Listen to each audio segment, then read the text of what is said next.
espera un momento antes de irte, porque lo que te voy a contar en los próximos minutos cambia completamente la forma en que has estado entendiendo la relación entre México, Canadá y Estados Unidos. Hay un movimiento que se está gestando justo ahora, uno que Washington claramente no esperaba y que tiene consecuencias directas para el bolsillo de millones de mexicanos. No estamos hablando de una nota diplomática menor ni de una reunión protocolar entre cancilleres. Estamos hablando de una reconfiguración silenciosa del poder comercial en toda Norteamérica. Quédate porque la parte más importante de esta historia la voy a revelar al final, y te aseguro que cuando la escuches vas a entender por qué todo lo que has visto en los noticieros es apenas la superficie de algo mucho más grande. Bien, vamos a empezar desde donde todo esto tiene sentido real. Durante décadas, la relación comercial de México estuvo prácticamente anclada a un solo destino, Estados Unidos. Y no es para menos, porque los números son brutales en su claridad. Más del 80% de todo lo que México exporta va al norte. Autos, autopartes, jitomates, aguacates, electrónica, ropa, maquinaria.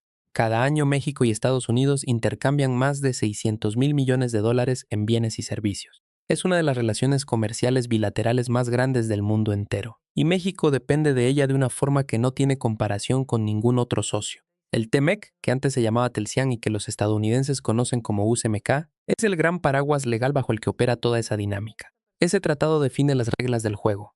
¿Qué puede entrar libre de aranceles? ¿Qué porcentaje de un producto debe fabricarse en la región para calificar como regional? ¿Cómo se resuelven los conflictos entre gobiernos y empresas? ¿Cómo se protege la propiedad intelectual? Es, en pocas palabras, la Constitución Económica de Norteamérica. Y durante años, esa Constitución le dio a México una ventaja competitiva enorme.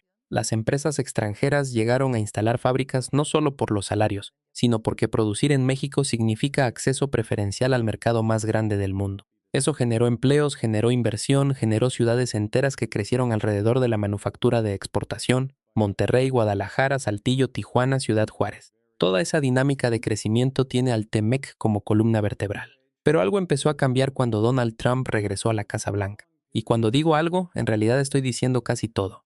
Trump no llegó solo con discursos esta vez. Llegó con una agenda proteccionista más agresiva, más estructurada y más difícil de contener que la del primer mandato. Llegó con aranceles generalizados que afectaron a prácticamente todos sus socios comerciales, con una retórica de que Estados Unidos ha sido estafado durante décadas por sus vecinos y aliados, y con una disposición clara a usar el comercio como herramienta de presión política en temas que van mucho más allá de la economía. En el caso de México, Trump ha mezclado en un mismo paquete cosas que antes se trataban por separado: los aranceles comerciales, el problema del narcotráfico y el fentanilo, la migración irregular, la seguridad fronteriza. Todo eso ha quedado amarrado en una sola conversación donde cualquier concesión en un frente puede tener consecuencias en otro. Si México endurece el control migratorio para satisfacer a Washington, eso tiene costos políticos internos. Si hace concesiones en el tema energético para bajar la tensión comercial, eso afecta proyectos estratégicos de la actual administración. No hay movimiento fácil. No hay concesión no cueste algo.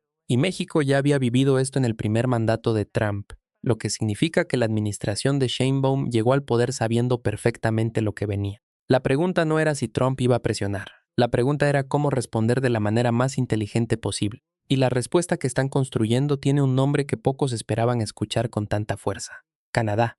Ahora quédate, porque esto se pone verdaderamente interesante, y quiero que entiendas exactamente por qué este movimiento importa tanto. Canadá no es el primer país que viene a la mente cuando uno piensa en los aliados estratégicos de México. Históricamente, la relación bilateral entre México y Canadá ha sido cordial pero relativamente superficial. Hay comercio, hay turismo, hay acuerdos de cooperación, pero no hay la misma densidad de vínculos que México tiene con Estados Unidos ni la misma urgencia estratégica. Son dos países que comparten un tratado pero que durante mucho tiempo operaron casi en paralelo, cada uno mirando principalmente hacia Washington. Lo que está cambiando ahora es que ambos países se encuentran en una posición similar frente a un socio común que se ha vuelto impredecible y agresivo. Canadá también ha sentido la presión de Trump. El acero canadiense, el aluminio, los productos lácteos, la industria forestal, el sector automotriz. Canadá ha sido objeto de aranceles, de amenazas, de declaraciones de Trump que en algunos momentos llegaron al absurdo, como cuando sugirió que Canadá debería convertirse en el estado número 50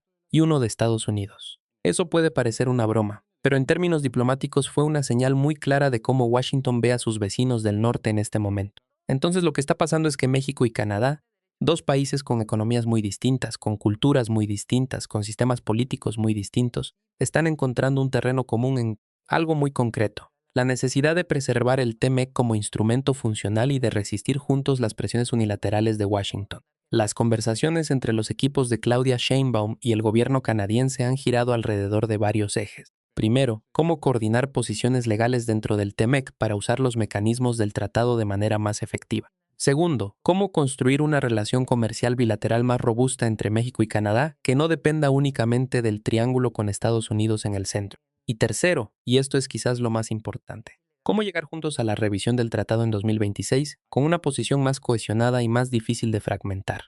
Marcelo Ebrard, que hoy encabeza la estrategia comercial de México como secretario de Economía, ha sido parte central de estas conversaciones. Ebrard entiende bien el juego multilateral, tiene experiencia en negociaciones internacionales y ha sido bastante claro en la dirección que quiere tomar, aunque sin decirlo de forma tan directa, frente a las cámaras, porque la diplomacia comercial rara vez se juega en público. La idea de fondo es que México y Canadá puedan hablar de igual a igual, coordinar posturas dentro del TEMEC y presentarle a Estados Unidos una posición más unida. Dos países que llegan juntos a una negociación siempre tienen más peso que uno solo, aunque uno de ellos sea mucho más pequeño en términos económicos que el que tiene enfrente. Esto es diplomacia comercial de alto nivel y es más complicado de lo que parece en la superficie, porque el TEMEC no es simplemente un acuerdo para eliminar aranceles. Es un documento enormemente complejo con capítulos enteros sobre propiedad intelectual, sobre inversión extranjera, sobre energía, sobre comercio digital, sobre mecanismos de resolución de disputas entre estados y entre inversionistas y estados. Y cuando un país lo usa correctamente, puede convertirse en un escudo legal muy poderoso frente a medidas unilaterales como las que Trump ha venido imponiendo. México ya lo ha demostrado antes. Ha ganado paneles arbitrales contra Estados Unidos dentro del propio TMEC en temas como el maíz transgénico y las preferencias energéticas. Esas victorias no fueron ruidosas, no fueron noticia en los canales generalistas, pero fueron victorias reales que le costaron dinero y credibilidad a Washington. Y ahora la apuesta es hacerlo de manera más coordinada, con Canadá como aliado dentro del mismo mecanismo legal. Pero espera, porque aquí viene algo que la mayoría no te está contando, y que cambia por completo la lectura de todo este movimiento. Esta coordinación entre México y Canadá tiene un horizonte muy específico, y ese horizonte es la revisión obligatoria del TEMEC en 2020. Cuando el tratado fue renegociado en 2020, se incluyó una cláusula que establece que en 2026 los tres países deben sentarse a revisar si el acuerdo continúa, si se modifica o si se termina. No es una revisión opcional.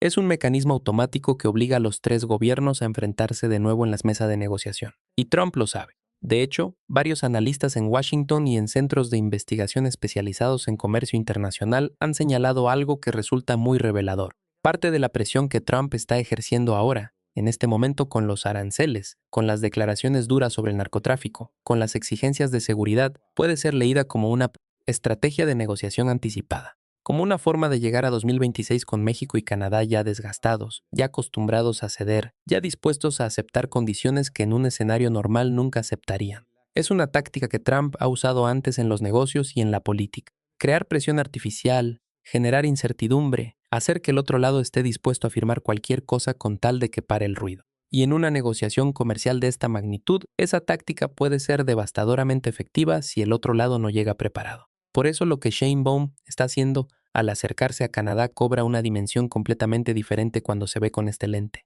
No es solo coordinar posturas comerciales del día a día, es una jugada estratégica de largo plazo orientada a llegar a la revisión de 2026 sin estar sola, sin estar aislada, con un aliado dentro del propio tratado que comparte los mismos intereses en preservar las reglas actuales.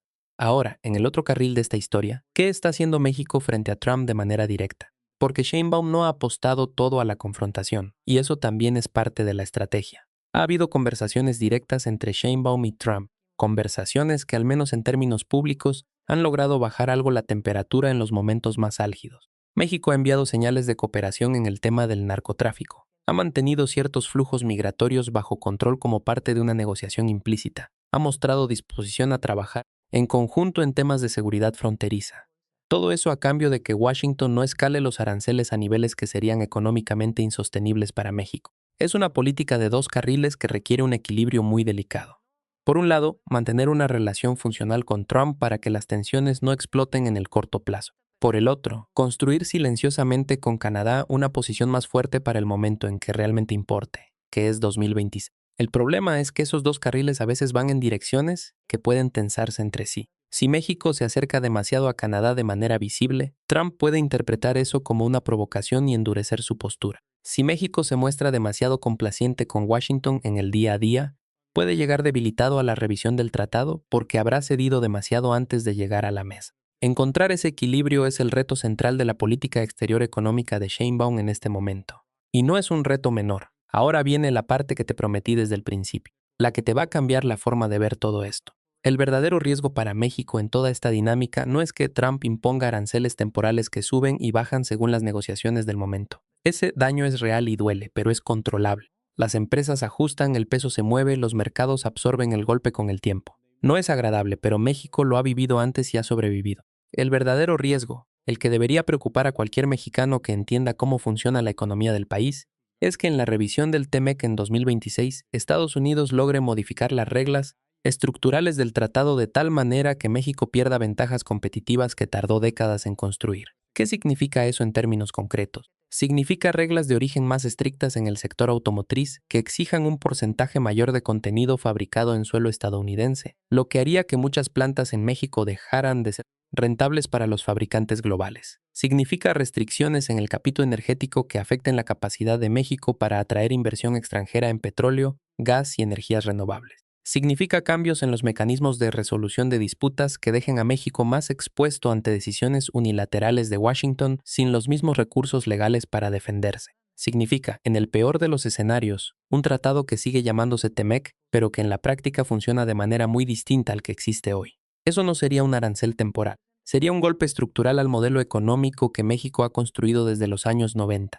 Un modelo basado en integrarse profundamente al mercado norteamericano, en ser el puente entre Asia y Estados Unidos para muchas cadenas de producción global, en atraer manufactura con base en la certeza jurídica que da un tratado sólido. Si ese modelo se fisura en la revisión de 2026, las consecuencias se sienten durante generaciones, no durante trimestres. Y es ahí, en ese escenario de largo plazo, donde la coordinación entre México y Canadá cobra su verdadera dimensión histórica. Porque si los dos países llegan juntos a esa revisión, con posiciones coordinadas en los temas más sensibles, con argumentos legales bien construidos, con la voluntad política de resistir las presiones más agresivas de Washington, el resultado puede ser radicalmente diferente a si México llega solo, desgastado, sin aliados reales dentro del propio tratado. La apuesta de Sheinbaum vista en su totalidad es esta: no dejarse aislar, no permitir que Trump use la presión bilateral para imponer condiciones que no prosperarían si hay más de un país del lado de enfrente. Es una lección que México aprendió, a veces de forma dolorosa, en décadas de negociaciones con potencias mayores.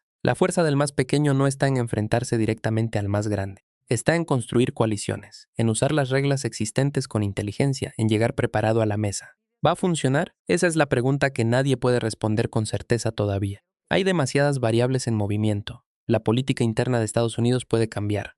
Trump puede moderar su postura o puede escalarla. Canadá puede tener sus propias presiones que la lleven a tomar decisiones distintas a las que México esperaría. Y México mismo tiene desafíos internos que pueden debilitar su posición negociadora, desde la incertidumbre en el sector energético hasta las presiones sobre el Estado de Derecho que algunos inversionistas extranjeros han señalado como preocupaciones reales. Lo que sí es claro es que el movimiento está en marcha, que Sheinbaum ha optado por una estrategia activa en lugar de esperar a que Washington dicte el ritmo, y que la relación entre México y Canadá, que durante décadas fue un capítulo menor en la historia de Norteamérica, está convirtiéndose en algo mucho más estratégico y mucho más relevante de lo que la mayoría de los analistas anticipaba. La historia de Norteamérica no la escriben solo los que tienen más poder económico o más fuerza militar. La escriben también los que llegan mejor preparados a las negociaciones que definen las reglas del juego. Y en este momento, con 2026 en el horizonte, México está apostando a llegar mejor preparado de lo que muchos esperaban. Eso lo vamos a saber en los próximos meses. Y aquí vamos a estar para contártelo con el análisis que los noticieros tradicionales no siempre te dan. Si crees que México está tomando la decisión correcta al buscar aliados estratégicos en lugar de negociar solo frente a Trump, y que esa independencia diplomática es la forma más inteligente de defender los intereses del país, suscríbete al canal. Cada video que subimos es análisis serio, sin adornos y sin agenda. Activa la campanita para que no te pierdas ninguno, porque lo que viene en los próximos meses en la política mexicana va a dar mucho de qué hablar y vas a querer estar al tanto de cada movimiento.